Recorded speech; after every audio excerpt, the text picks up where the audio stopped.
Hi, എല്ലാവർക്കും നമ്മുടെ ചാനലിലേക്ക് വീണ്ടും സ്വാഗതം. ഇന്നത്തെ നമ്മുടെ താരം ഞണ്ട്, ക്രാബ്. അപ്പോൾ ക്രാബ് കൊണ്ടുള്ളൊരു സ്പൈസി കറി ഉണ്ടാക്കിയാൽ നോക്കാം. ചോറിൻ്റെ കൂടെ കൂട്ടാൻ വളരെ നല്ലൊരു കോമ്പിനേഷനാണിത്. Come on, let's start. അതിനു മുൻപ് കുറച്ച് കുക്കിംഗ് വീഡിയോസ് ഇട്ടിട്ടുണ്ട്, അതുകൂടി ഒന്ന് നോക്കണേ. ഇഷ്ടമായ ട്രൈ ചെയ്ത് നോക്കണേ. അപ്പോൾ തുടങ്ങാം. 1 കിലോയോളം വരുന്ന ഞണ്ടാണിത്. ഇതിനാവശ്യമായ ചേരുവകൾ: 4 വലിയ സവാള നീളത്തിൽ അരിഞ്ഞത്, 3 തക്കാളി നീളത്തിൽ അരിഞ്ഞത്, ഒരു വലിയ കഷ്ണം ഇഞ്ചിയും 10 അള്ളി വെളുത്തുള്ളിയും ചതച്ചത്. ഇഞ്ചിയും വെളുത്തുള്ളിയും കൂടുതൽ ചേർത്താൽ നല്ലതാണ് കേട്ടോ. ഇനി ഇവിടെ ഞാൻ 10 പച്ചമുളക് എടുത്തിട്ടുണ്ട്. ഇതിപ്പം സ്പൈസി ആയതുകൊണ്ടാണ് ഇത്രയും എടുത്തത്. നിങ്ങൾക്ക് നിങ്ങളുടെ എരിവിനനുസരിച്ച് കുറയ്ക്കുകയോ കൂട്ടുകയോ ചെയ്യാം കേട്ടോ. ഒരു തണ്ട് കറിവേപ്പിലയും, 1 കപ്പ് അളവിൽ തേങ്ങ ചിരവിയത്. ഇവിടെ ഞാൻ തേങ്ങ കൊത്ത് മിക്സിയിലിട്ടൊന്ന് അരയ്ക്കുന്നുണ്ട്, അത് ഞാൻ പിന്നെ പറയാം. പിന്നെ കുറച്ച് കുടംപുളി വെള്ളത്തിൽ കഴുകി കുതിർത്ത് വെക്കണേ. ഇനി ഒരു ചട്ടി അടുപ്പിൽ വെച്ച് ആവശ്യത്തിനുള്ള എണ്ണ ഒഴിച്ചു കൊടുക്കാം. വെളിച്ചെണ്ണ ഒഴിച്ചാലും നല്ല ടേസ്റ്റ് ആയിരിക്കും കേട്ടോ. ഇവിടെ ഞാനിപ്പോൾ സൺഫ്ലവർ ഓയിലാണ് ഒഴിക്കുന്നത്. ഇനി എണ്ണ ചൂടാകുമ്പോൾ അതിലേക്ക് നമുക്ക് 1 ടീസ്പൂൺ കടുക്, 1 ടീസ്പൂൺ ഉലുവ, ഇനി 1 ടീസ്പൂൺ പെരുംജീരകവും ഇട്ട് കൊടുക്കാം. ഇനി ഇതെല്ലാം ഒന്ന് പൊട്ടി വരാനുള്ളൊരു അവസരം കൊടുക്കാം കേട്ടോ. ഇനി ഇഞ്ചി വെളുത്തുള്ളി ചതച്ച് വെച്ചതും ചേർത്ത് കൊടുക്കാം. സവാള ചേർത്ത് കൊടുക്കാം. എൻ്റെ മുൻപത്തെ കുക്കിങ്ങിൻ്റെ വീഡിയോസ് ഞാനിവിടെ ഐ ബട്ടണിൽ കൊടുക്കുന്നുണ്ട്, കാണാത്തവരുണ്ടെങ്കിൽ ഒന്ന് നോക്കണേ. ഇനി ആവശ്യത്തിനുള്ള ഉപ്പും ചേർത്ത് നല്ലതുപോലെ ഒന്ന് വഴറ്റിയെടുക്കാം.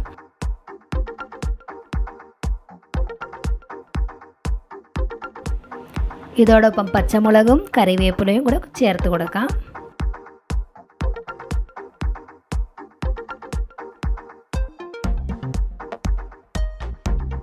ഇച്ചിരി ഒന്ന് വഴറ്റി വരുമ്പോഴത്തേക്ക് നമുക്ക് അതിനോട് കൂടെ തക്കാളിയും കൂടെ ചേർത്ത് കൊടുക്കാം.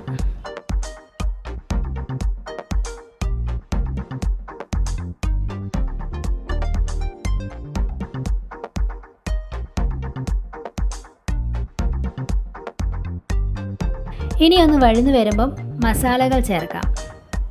1 ടീസ്പൂൺ മഞ്ഞൾപ്പൊടി,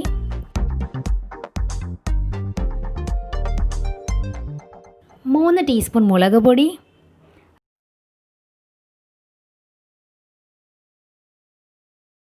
2 ടീസ്പൂൺ മല്ലിപ്പൊടി,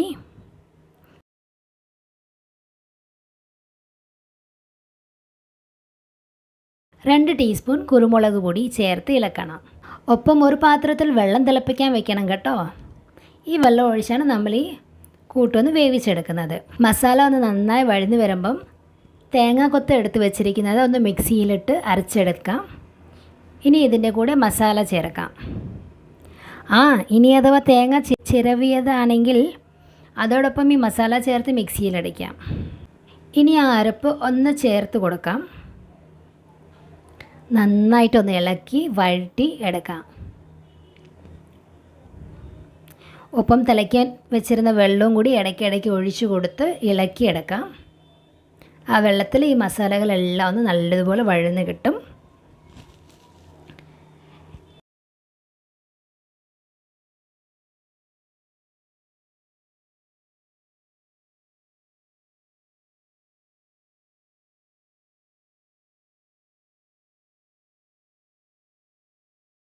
ഇനി നമ്മൾ ആ ഞണ്ടിനെ ഇങ്ങോട്ടിടാം.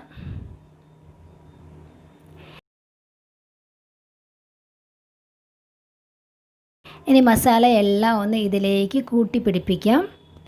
കുറച്ച് ബുദ്ധിമുട്ടാണ് അതിലേക്ക് പിടിക്കാൻ. ഇനി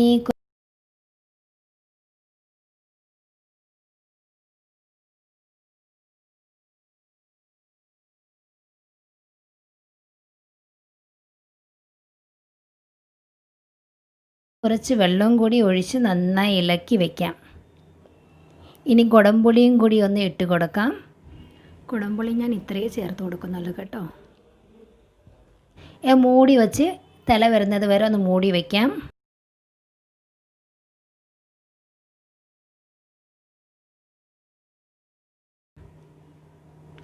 ഇത് തിളച്ചിട്ടുണ്ട്. ഇനി പാത്രം മാറ്റി നല്ലതുപോലെ ഒന്ന് ഇളക്കി വെള്ളം ഒന്ന് വറ്റിച്ചെടുക്കുവാൻ, കുറച്ചൊന്ന് വറ്റിച്ചെടുക്കുവാൻ. നിങ്ങൾക്ക് ഇങ്ങനെ വേണമെങ്കിലും ഉപയോഗിക്കാവുന്നതാണ്. ഞാനിവിടെ ചെറുതായിട്ടൊന്ന് പറ്റിച്ചെടുത്തിട്ടുണ്ട്. ഇത് ചോറിനൊപ്പം സെർവ് ചെയ്ത് കഴിക്കാവുന്നതാണ്. ഇതൊന്ന് ട്രൈ ചെയ്ത് നോക്കണം. നല്ല ടേസ്റ്റി റെസിപ്പിയാണ്. എൻ്റെ വീഡിയോ ഇഷ്ടമായ ലൈക്ക് ചെയ്യുക. നിങ്ങളുടെ അഭിപ്രായങ്ങൾ കമൻറ്റ് ബോക്സിൽ ഇടുക. ആദ്യമായിട്ടാണ് കാണുന്നതെങ്കിൽ സബ്സ്ക്രൈബ് ചെയ്യുക. സബ്സ്ക്രൈബ് ചെയ്യുന്നതിന് ചിലവൊന്നുമില്ല കേട്ടോ, ഫ്രീ ആണ്. താങ്ക്